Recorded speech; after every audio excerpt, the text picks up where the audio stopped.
Penyakit akibat kolesterol tinggi yang harus diwaspadai. Kolesterol adalah suatu senyawa yang berperan dalam berbagai kegiatan penting dalam tubuh, antara lain sebagai pembentuk dari membran bagi sel-sel yang ada di dalam tubuh. Kolesterol juga berperan sebagai prekursor bagi proses sintesis vitamin D, hormon-hormon steroid seperti kortisol dan androgen, serta hormon-hormon reproduksi seperti estrogen, progesteron, dan testosteron. Selain itu, kolesterol berperan dalam pembentukan garam empedu, di mana garam empedu ini akan memfasilitasi penyerapan vitamin-vitamin larut lemak seperti vitamin A, vitamin D, vitamin E, dan vitamin K. Meskipun demikian, kadar kolesterol yang berlebihan terutama di dalam peredaran darah justru akan menimbulkan masalah-masalah kesehatan.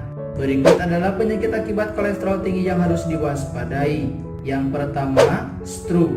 Stroke adalah suatu kondisi di mana terjadi penyumbatan pembuluh darah di otak atau terjadi perdarahan karena pecahnya pembuluh darah di otak. Tanda dan gejala stroke antara lain nyeri kepala hebat, kelemahan bagian tubuh, rasa kebas, gangguan penglihatan, bicara terbata-bata, serta kesulitan berjalan dan berbicara. Kadar kolesterol yang terlalu tinggi dalam darah akan menyebabkan penumpukan di dinding pembuluh darah arteri atau biasa disebut dengan plak. Penumpukan ini lama-kelamaan akan semakin menebal dan menyebabkan penebalan dinding arteri. Proses ini disebut dengan aterosklerosis. 2. Penyakit jantung koroner. Pembuluh darah koroner adalah pembuluh darah yang ada di jantung, bertugas menyuplai oksigen bagi otot jantung agar tetap berkontraksi.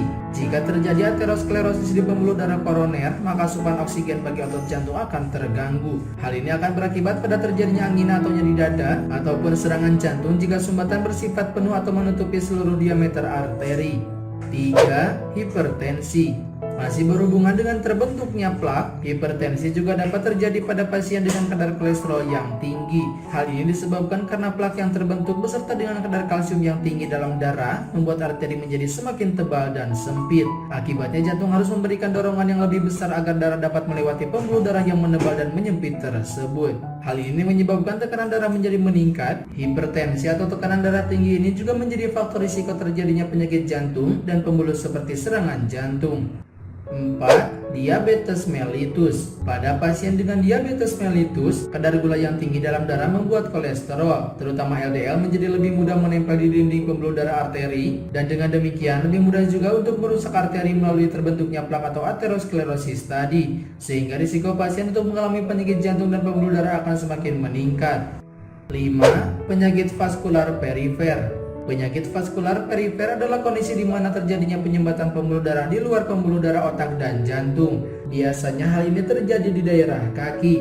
Penyumbatan yang terjadi akibat plak karena kortisol membuat pembuluh darah di kaki tidak mendapat asupan darah yang cukup. Gejala yang biasa terjadi antara lain rasa nyeri dan kram di daerah panggul, paha, atau betis setelah melakukan aktivitas seperti berjalan atau naik tangga. Selain itu, kaki dapat terasa lemah atau kebas.